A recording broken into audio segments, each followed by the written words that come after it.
ಶಿವ ಶಿವ ಶಂಕರ ಪರಮಾತ್ಮ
ನನ್ನ ಪತಿದೇವರ ಹತ್ತಿರ ಆರು ಹೋಗುವೆ.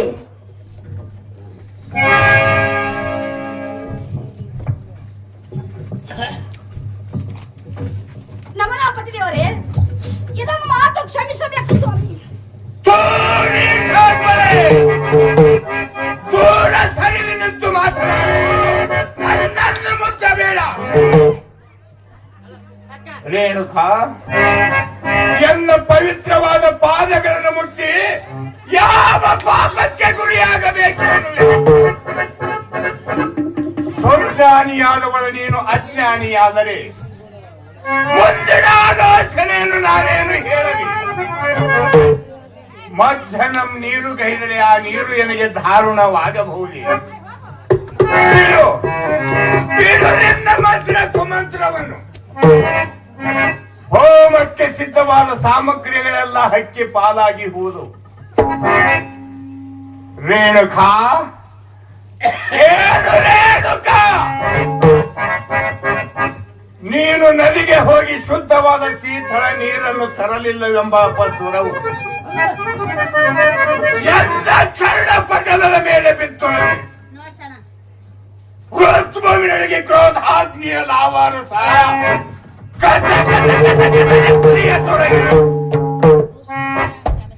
ರೇಣುಕಾ, ಏನು ರೇಣುಕಾ, ಈಗ ನಾನು ನಿನ್ನನ್ನು ಏನು ಮಾಡಲಿ?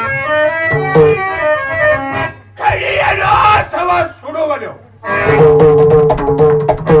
ಇಲ್ಲ, ಗರಗಸದಿಂದ ನಿನ್ನನ್ನು ಕೊಯ್ಯಲು. ಇಲ್ಲ, ನಿನ್ನ ದೇಹವನ್ನು ಸೀರೆ ಹಾಕಲು. ರೇಣುಕಾ, ಏನು ರೇಣುಕಾ, ಈಗ ನಿನ್ನ ಮೈಯಲ್ಲಿ ರಕ್ತ ಮಾಡಲು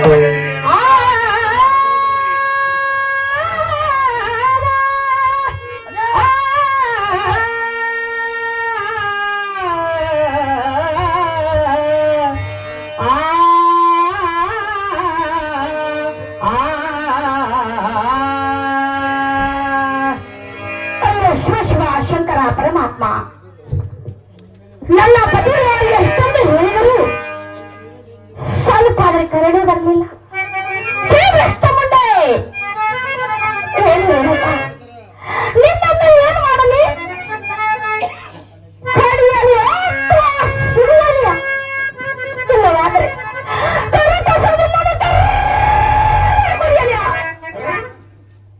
ಇಲ್ಲವಾದರೆ ನಿನ್ನ ನೀನು ಹೊರಟೋಗಿಲ್ಲಿದ್ದ ನಿನ್ನ ಮೈಯಲ್ಲಿ ಕೆಟ್ಟ ಮಹಾರ ಹೊಡೆಯಲಿದ್ದ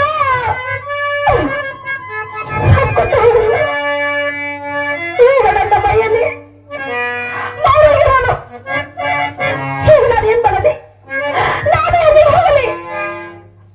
ಶಿವ ಶಿವ ಶಂಕರಾತರ ಮಾತ್ಮ ಇರಲಿ, ನಮಗೆ ಬಂದಿದ್ದು ಬರಲಿ. ಆ ಸದ್ಗುರುವಿನ ಮೇಲೆ ನನ್ನ ಬದಿಗೆ ಹತ್ತಿರ ಹೋಗಿ ಇದೇ ಘೋರ ಘಾತಾರ ತಿರುಗುತ್ತಾ, ಇದೇ ಕೂಟಕವಾರ ತಿರುಗುತ್ತಾ ಹೋಗಿ ಈ ನನ್ನ ಮೈಯಲ್ಲಿರುವಂತ ರೋಗ ಸ್ವಾಮಿ.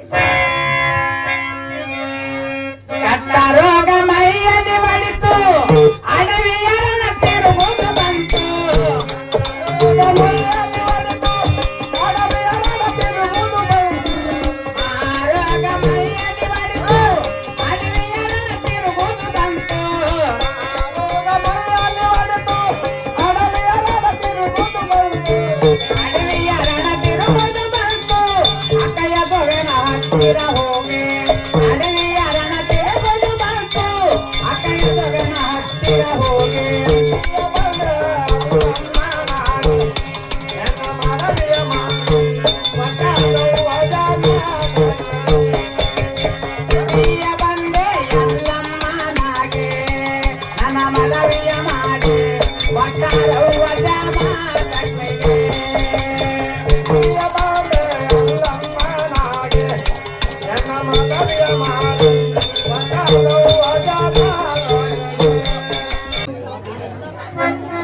ಯಾರ ಮತ ಇಲ್ಲಿ ಬಂದವರು?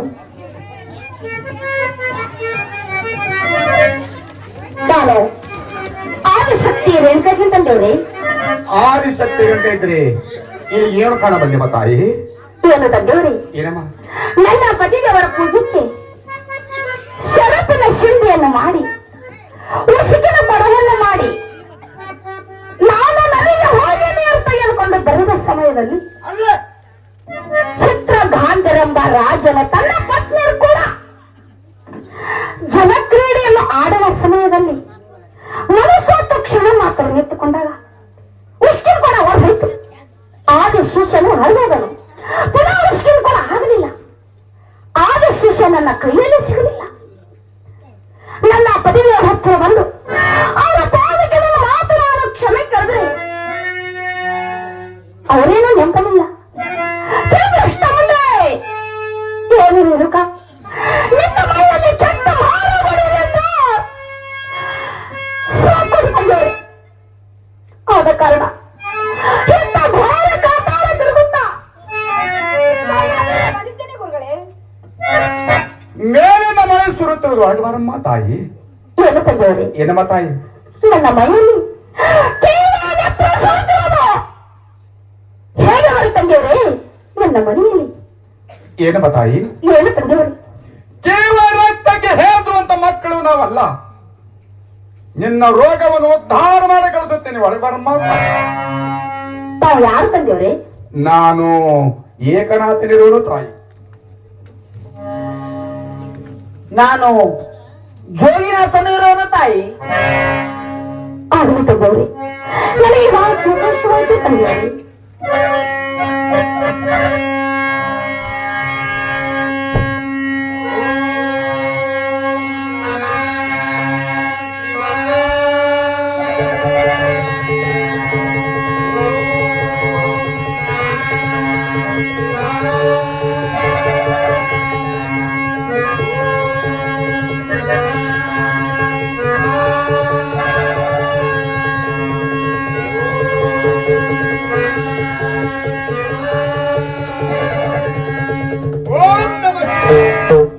ಹರಿ ಶಿವ ಶಿವ ಶಂಕರ ಪರಮಾತ್ಮ, ಇದೇನೇ ವಿಚಿತ್ರ. ಈ ನನ್ನ ಮೈಯಲ್ಲಿರುವಂತ ರೋಗ ನಾರಣಿ ಮಾಡ್ಯಾದೇನು? ಏನು ತಂದೆಯವರೇ? ಏನಮ್ಮ ತಾಯಿ? ಈ ನಿಮ್ಮ ಭಕ್ತಿಯನ್ನು ನೋಡಿ ನಾನು ಧನ್ಯ ಧನ್ಯ ತಂದೆಯವರೇ. ಈ ಅಕ್ಕೈ ಜೋಗ ಎನ್ನುವಂತಹ ಕೀರ್ತಿ ಈ ನಾಡಿನಲ್ಲಿ ಸಾರ್ತಿರ್ಲಿ ತಂದೆಯವರೇ. ಏನಮ್ಮ ತಾಯಿ? ನಾನಿನ್ನ ಹೋಗಿ ಬರ್ತೀನಿ. ಆಶೀರ್ವಾದ ಏರ್ಪಡಿಸಬೇಕು ತಂದೆಯವರೇ. ಹೋಗಿ ಬಾರಮ್ಮ ತಾಯಿ. ನಿನಗೆ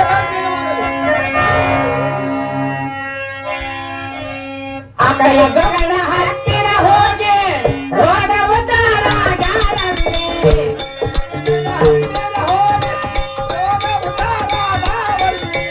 ಅಕ್ಕಯ್ಯ ಜಗನ ಹತ್ತಿರ ಹೋಗಿ ಪಾಪ ಪರಿವಾರ ಗಾರಲ್ಲೇ.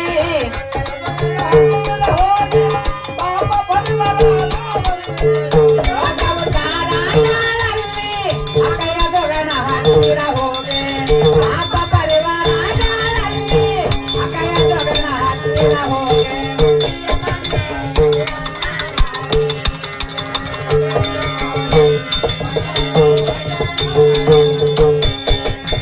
ಪ್ರಿಯ ಬಂದೆ ಎಲ್ಲಮ್ಮನಾಗೆ ನನ್ನ ಮದುವೆಯ ಮಾಡಿ ಒಟ್ಟಾರವ್ವ ಜಮಾತಕ್ಕೆಗೆ.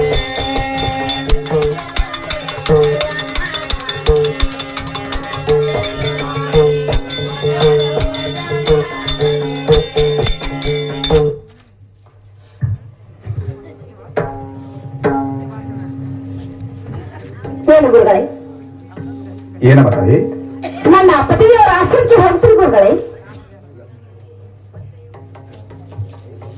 ಬೇಡಮ್ಮ ಬೇಡ. ಹೇಗೆ ಗುರುಗಳೇ? ಯಾಕಂದ್ರೆ ನಿಮ್ಮ ಪತಿ ಜಮದಗ್ನಿಯ ಮಹಾಶಿಗಳು ಮಹಾಶಿಟ್ಟಿನಲ್ಲಿ ಕುಳಿತುಕೊಂಡಿರು.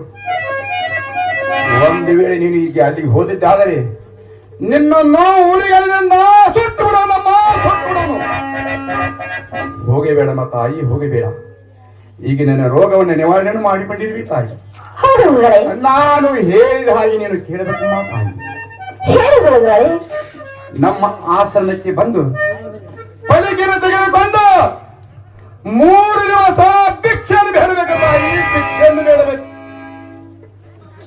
ಆ ಭಿಕ್ಷೆಯಲ್ಲಿ ಬಂದಂತ ಅರ್ಧ ಭಾಗವನ್ನು ನೀನು ತೆಗೆದುಕೋ ತಾಯಿ, ಅರ್ಧ ಭಾಗವನ್ನು ನಮ್ಮ ಆಶ್ರಮಕ್ಕೆ ಕೊಡಬೇಕು ತಾಯಿ. ಆಗಲಿ ಗುರುಗಳೇ. ಅರ್ಧ ಭಾಗದಲ್ಲಿ ಪೃಷ್ಠಾನ್ನವನ್ನು ಮಾಡಿ ಲಿಂಗಕ್ಕೆ ಬೋನವನ್ನು ಹಿಡಿದು ಬಂದ ಭಕ್ತರಿಗೆ ಪ್ರಸಾದವನ್ನು ಮಾಡಬೇಕು ತಾಯಿ. ಆಗಲಿ ಗುರುಗಳೇ. 4ನೇ ದಿವಸಕ್ಕೆ ನೀನು ನಿನ್ನ ಜಮದಗ್ನಿ ಆಶ್ರಮಕ್ಕೆ ಹೋಗಬಹುದು ತಾಯಿ.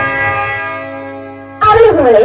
ಹೋದ ನಂತರ ನಿನ್ನ ಪತಿ ಜಮದಗ್ನಿ ಮಹರ್ಷಿಗಳು ನಿನ್ನನ್ನು ಮಹಾಕೋಪದಿಂದ ಗದ್ದರಿಸಲು ತಾಯಿ.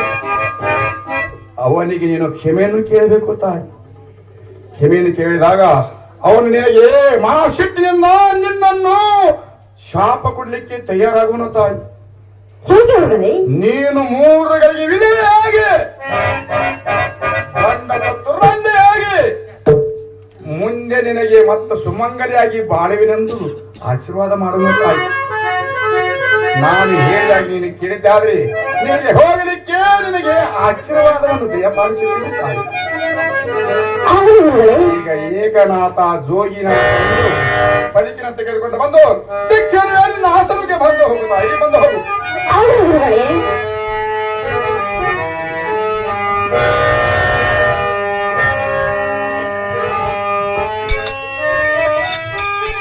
ಏಕನಾಥ ಜೋಗಿನಾಥ ನಿನ್ನ ಪಾಲ್ಕೊಡೋ